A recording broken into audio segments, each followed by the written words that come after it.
Voilà notre troisième et dernier sujet avec vous, Stella Abaya.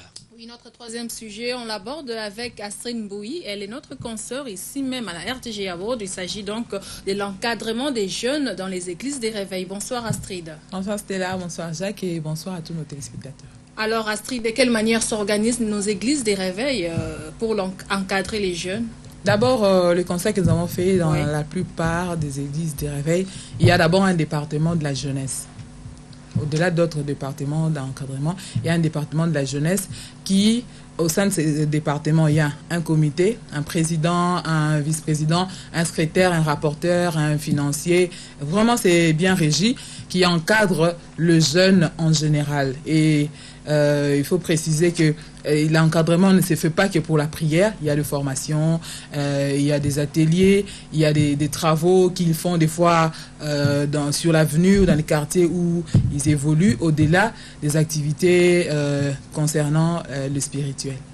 Alors, qu'est-ce qu'on appelle jeune au sein d'une église? Comment définissez-vous personnellement un jeune? Quelle tranche d'âge vous prenez en compte? Dans les églises de réveil, la jeunesse, on voit souvent à partir de 15 ans jusqu'à vers 30-35 ans. Et ceux qui sont déjà à cet âge-là, 30-35 ans, ils appellent grands jeunes. Et parce que dans les églises, il y a le système Écodim. Alors l'Écodim concerne les petits-enfants qui commencent la maternelle jusqu'à ceux qui commencent la puberté, donc 14-15 ans. Donc le jeune, c'est à partir de 15 ans jusqu'à 30-35 ans.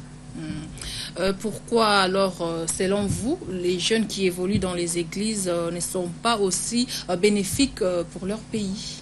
Non, je pense que ça c'est discutable et c'est peut-être pas vrai parce qu'il y a des ministres qui ont exercé dans ces pays et même ceux qui exercent aujourd'hui. Il y a le VPM Thomas Louaka qui est jeune. Si on doit considérer le jeune pris dans le sens du mot, dans la définition de la grammaire, il est jeune, il est dans une église de réveil non loin des centres-villes, il exerce aussi dans son église, dans un département.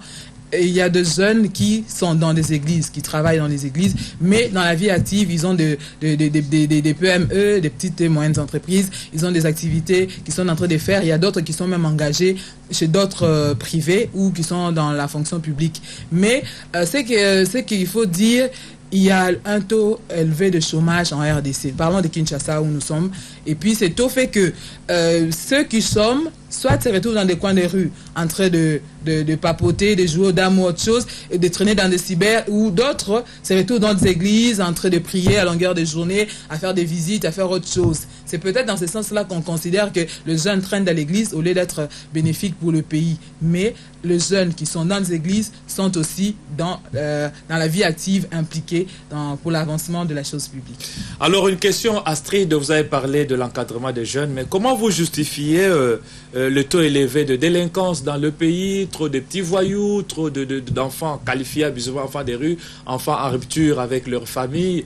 Et est-ce que l'on peut dire, si l'Église doit suffisamment encadrer et qu'il y a ce taux élevé, l'Église n'est-elle pas en train d'échouer sa mission en ce qui concerne l'encadrement des jeunes? Dans l'encadrement des jeunes, nous en pédagogie, parce que je suis pédagogue, laissez-moi vous dire, en pédagogie, on dit que l'instruction, l'éducation de l'enfant est faite par la famille, l'école, l'église, qui sont comme les premiers agents de l'éducation de l'enfant. Mais l'église encadre le jeune, bien sûr, mais il y a une part qui revient à la famille. La famille implique aussi l'État dedans, les gouvernements.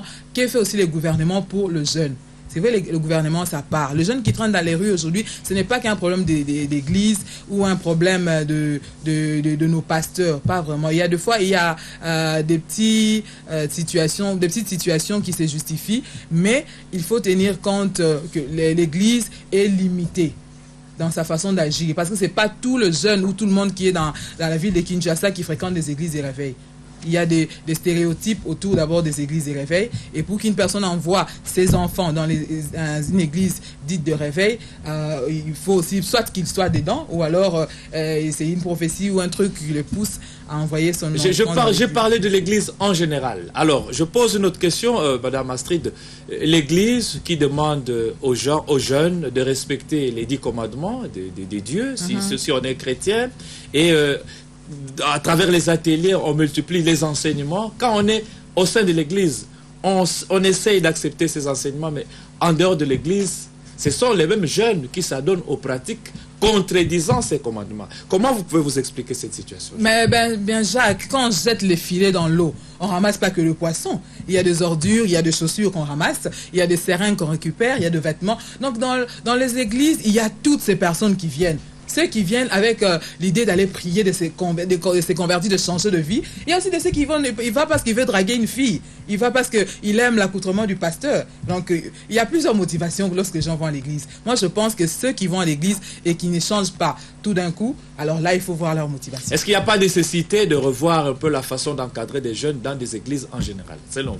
En général, oui, il faut toujours faire des retouches, des améliorations parce que la société évolue. Il y a des nouveaux mots, il y a des facteurs qui entrent en jeu. Alors tout le temps, il faut toujours réévaluer puis recycler.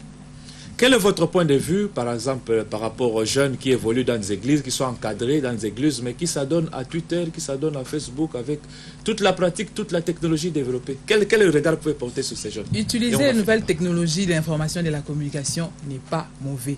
Mais qu'est-ce qu'on en fait? C'est là que ça devient mauvais.